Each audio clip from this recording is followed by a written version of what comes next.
₹76 में कौन जोमेटो खरीदता है? 76 कॉन्वेंट 76।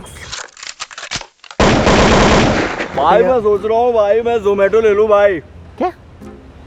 अरे वो मैं ये सोच रहा था कि जोमेटो खरीद लेता हूँ। जोमेटो से 4 इडली मंगाने से पहले 4 बार सोचने वाला, जोमेटो खरीद लूँ। अरे नहीं नहीं वैसे नहीं, आईपीओ आ रहा ना। हाँ तभी तो ₹76 में कौन जोमेटो खरीदता है? 76 कॉन्वेंट 76। ठीक है, आईपीओ आ रहा है तो मतलब करें क्या, ले नहीं आईपीओ का एक ही रूल है, हाँ आईपीओ लेते वक्त इस चीज़ का ध्यान रखें कि जो आईपीओ आप ले रहे हैं वो बाद में आपकी ना ले। क्या इनकम बहुत मेहनत की कमाई होती है भाई, ऐसा मतलब कोई लेके चला जाए ऐसा ना होना चाहिए ना। हाँ, तो सही बात। थोड़ा सोच समझ के। अभी क्या है 9,000 करोड़ लेने हैं उसको मार्केट से, वो इतने सारे फंड को जुटाने के लिए पब्लिक से बोल रहा है पैसे दो, और लोग अति उत्साह में कह रहे हैं हम तो मंगाते हैं, हम तो खाते हैं, तूफान मचा देंगे, आंधी उठा देंगे, दनादन सब्सक्राइब कर रहे हैं। अगर प्रॉफिट नहीं हुआ फिर इतना लोग तो पैसा लगा के मंगा रहे हैं, ऑनलाइन खा रहे हैं, चल तो रहा है सब बढ़िया। क्या इतिहास देखो, पिछले 2 साल से जोमेटो ने कुछ नहीं कमाया है। भविष्य देखो, अगले 2 साल जोमेटो कमाएगा, आसार दिख नहीं रहे हैं। तो जोमेटो आगे प्रॉस्परस बिजनेस में कैसे जाएगा? उसके पास एक बड़ा ताकतवर हथियार है। अगर वो हथियार किसी ने छीन लिया फिर तो क्या करें हम? तुम सोचो कि जोमेटो के पास फूड हैबिट्स का डेटा है, तुम कितना खाते हो, कहाँ से खाते हो, कब कब खाते हो, कैसे मंगाते हो, ये पूरा डेटा उसके पास है। ये डेटा यूज़ करके वो प्रॉफिट जनरेट कर सकता है। लेकिन अभी पर्सनल डेटा यूज़ का पूरा यूनिवर्स चेंज हो रहा है, सिर्फ इंडिया में नहीं, यूरोपियन यूनियन में, अमेरिका में, अफ्रीका में, चाइना में तो शुरू भी हो गया है।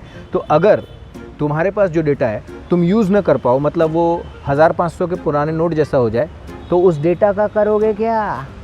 और बता रहा हूँ, हमारे इंडिया में एक ओपन सोर्स डेटा मैनेजमेंट आ रहा है, उसके बाद डेटा मोनोपोली ख़त्म। तुम्हारे पास जो डेटा है वो सबका है, सबका डेटा एक है। हाँ देख बेटा देख, इसीलिए बिना सोचे समझे कहीं पे पैसे मत डालो। अगर फंस गए तो बाद में ऐसा ना हो कि तुम मतलब शान से जोमेटो से खाना मंगा के खाते हो, जोमेटो के लिए खाना बनाना पड़ जाए। अरे तो मतलब ये आने वाले टाइम में मतलब जोमेटो यार अच्छा चल रहा था, हम तो सोचे थे ऐसा तो नहीं। अच्छा बहुत सारे ऐसे मॉडल्स हैं जो बाहर। एक्चुअली क्या होता था, ये जितने भी स्टार्टअप्स हैं ना, इनको पैसे देते थे फरिश्ते। कौन फरिश्ते? Angel investors. अब कोविड के टाइम और ग्लोबल सिनेरियो की वजह से एंजल इन्वेस्टर्स स्टार्टअप में पैसे कम लगा रहे हैं, इसीलिए स्टार्टअप वाले अब आईपीओ लेकर आ रहे हैं कि पब्लिक से पैसा ले लेते हैं। तो कौन सा मॉडल कितना सस्टेनेबल है ये ज़रूर देख लेना, क्योंकि फरिश्ते आपकी मदद करने नहीं आएंगे फिर आप फंस जाएंगे। लेकिन फ़ायदा है एक।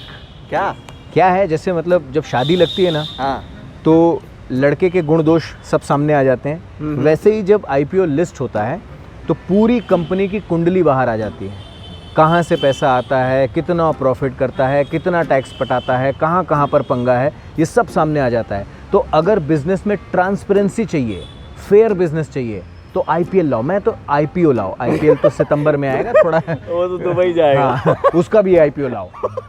कौन प्लेयर कितना कमाता है और हमको कितना बताता है। सॉरी, हम मैदान में चले गए, वापस आते हैं। तो आईपीओ आने का एक फ़ायदा ये है कि पूरा बिजनेस ट्रांसपेरेंसी के साथ आ जाता है। हाँ सामने। सही है, समझ रहे हो? तो तुम भी अपना आईपीओ ले आओ। अरे घबराओ नहीं भाई, देखो तुम कोई बिजनेस नहीं करते हो, तुम ही बिजनेस हो। तुम्हारे ज़रिए फेसबुक कमाता है, तुम्हारे ज़रिए अमेज़ॉन कमाता है, हाँ तुम्हारे ज़रिए जोमेटो कमा रहा है। हाँ। अगर तुम डेटा हो, तुम बिजनेस हो। अब इसका प्रॉफिट अपने को नहीं मिलता, टेंशन इसी बात का है। हम डेटा है, हमारा पैसा दो, हमारा पैसा कम से कम हमारे डेटा का पैसा दो। कम डेटा का दे दो बस। हाँ, उतना ही एक डेटा पैक हम दोनों के नाम पे डलवाइए। बाकी बताइए हाँ। कि किस टॉपिक पर हम करें अनिमेश के साथ फन की बात। और जो डेटा पैक आपने डलवाया उससे शेयर कीजिए।